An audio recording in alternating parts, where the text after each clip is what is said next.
right, shifters. How y'all healing? Hold on one second. Um, I am it's day 16. It is day 16. Welcome, welcome, welcome, welcome. Um, my topic today, the need for control.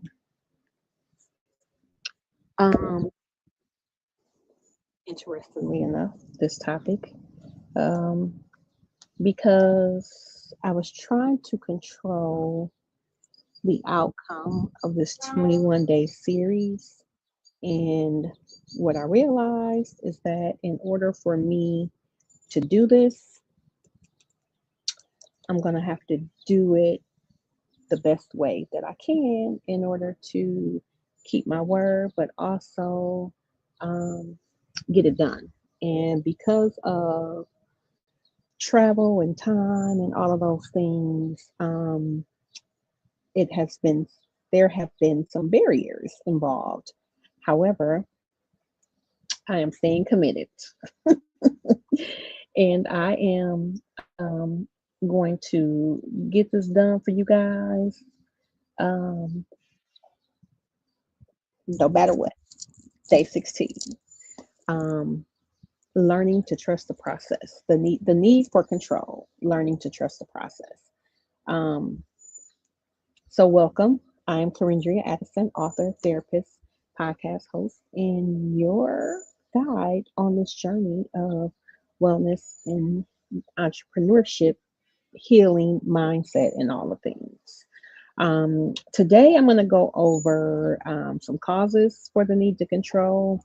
I'm going to give you some ways to let go of the need to control. I'm going to give you your affirmation. I'm going to give you a journal prompt, um, and something to walk away with for this message about the need to control. Y'all ready? Y'all got y'all pens and papers together? One of the things I haven't figured out, like sometimes my message is a really pretty blue, which I think is kind of the theme of my stuff on here, and then sometimes it's not. So I'm not sure what that's about. Um, but we don't get into it. How y'all healing? Okay. So causes for the need to for control. Fear of failure. I don't know why I always get tongue tied when I get on here, y'all. Like, what is that about? I don't know. I don't know. Okay, causes. Fear of failure, lack of delegation, and past disappointments. So if I'm gonna give some examples around the fear of failure, um, I would say that we have um, this idea that people don't fail, which is farthest from the truth. Um, Usually, we don't hear the failure stories until somebody is super successful. Um, and so, one of the things that I've been trying to do is to share the journey, share my journey along the way as I am continuing to build my platform, continuing to share guests on the podcast, talk about the book. You have not got my book. It's Shift, Keeping Your Focus to Maximize Your Potential. It is available on Amazon and Barnes and Noble. Shift stands for state the problem, heal and help yourself, identify the purpose, focus, and trust the process. And in the book, I am just sharing some of the experiences of failure, actually, um, amongst a few other things, and how I overcame, made it through, trusted in God, trusted in the process, and now, consider myself to kind of be on the other side of it all. So, causes: fear of failure, um, lack of delegation. And I know I've talked about this um, in the past about as a business owner, as an entrepreneur, you have to be willing to delegate tasks. And I think I read something recently where it talked about, excuse me, where it talked about if you can trust that the person can do the task at a rate of about 70% of how you would do it, then you can release that task. So just keep that in mind when you're looking to delegate. And past disappointments, I think for anyone who is trying anything new, nobody wants to be disappointed.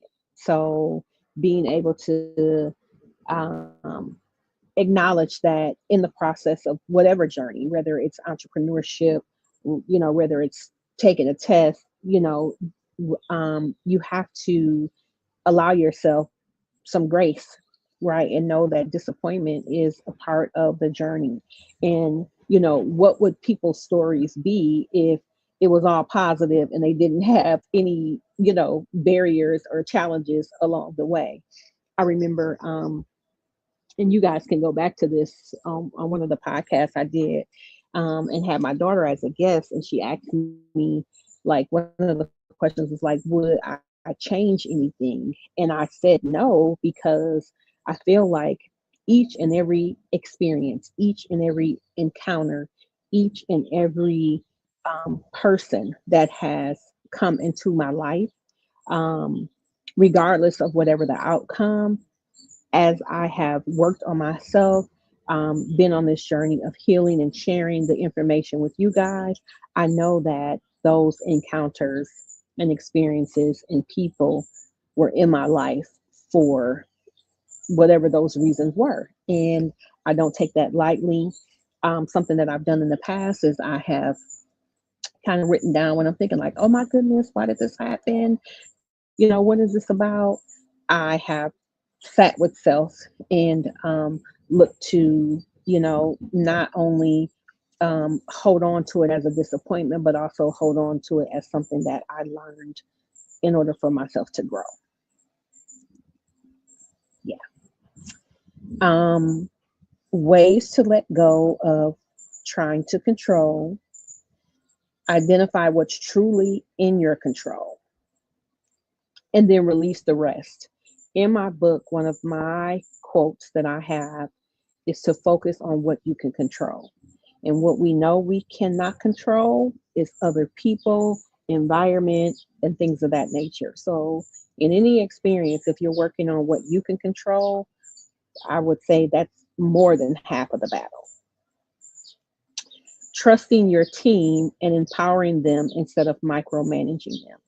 And I think I've been a supervisor in several different capacities. I currently manage a team. And one of the things that I'm always doing is trusting, right? Trusting that they can handle the work, that they can handle the clients, that they can do the things that I have delegated them to do in order for things to work. Um, and I know that we are only as strong as our weakest link. So when I think about trusting my team, my job as the leader is to assure and make sure that they have all of the tools, all of the supplies, all of the trainings that they need to be able to do their job successfully. And I can say that the current team that I have has been doing an amazing job of doing that. So it makes things for me easier and I don't have to micromanage. So trusting your team. Lastly, remind yourself growth comes from adaptability, not control, right? So, again, going back to the focusing on what you can control, sometimes there are going to be situations where you have to adapt to a crisis, adapt to, something that's happening, within the business, maybe a system that you thought you put into place is not working. You have to be able to adapt. And sometimes that means allowing whatever the situation is to just happen and go through that process, sit down, review, evaluate, and then say, okay, we see that didn't work. Now, what are we going to do to change it, or what can we do differently to make it better? Again, going back to what you always hear me saying, like there is a lesson and or a blessing in each and every experience. You guys got that? So identify what's truly in your control. I'm going to put it up on the screen if you want a screenshot. And release the rest. Trust your team, empower them instead of micromanaging, and remind yourself growth comes from adaptability, not control. I'll give you a second to screenshot and or write it down. Then I'm going to give you your affirmation. We're going to affirm, I release the need to control everything and trust that what's meant for me flows with ease, not force. I release the need to control everything and trust that what's meant for me flows with ease, not force. I release the need to control everything and trust that what's meant for me flows with ease, not force.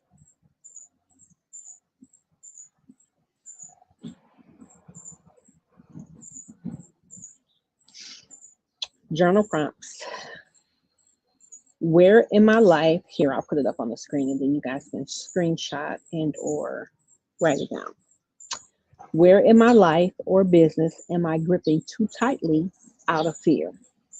What would it look like and feel like to surrender with boundaries and trust? Who or what can I lean on today instead of carrying it all? Where in my life or business am I gripping too tightly out of fear? And what would it look like and feel like to surrender with boundaries and trust? And who or what can I lean on today instead of carrying it all? I love that. Like that journal prompt. So, as a holistic mindset strategist, I want to remind my clients control is often a mask fear wears. I'm going to say that again. Control is often a mask that fear wears. Control is often a mask that fear wears.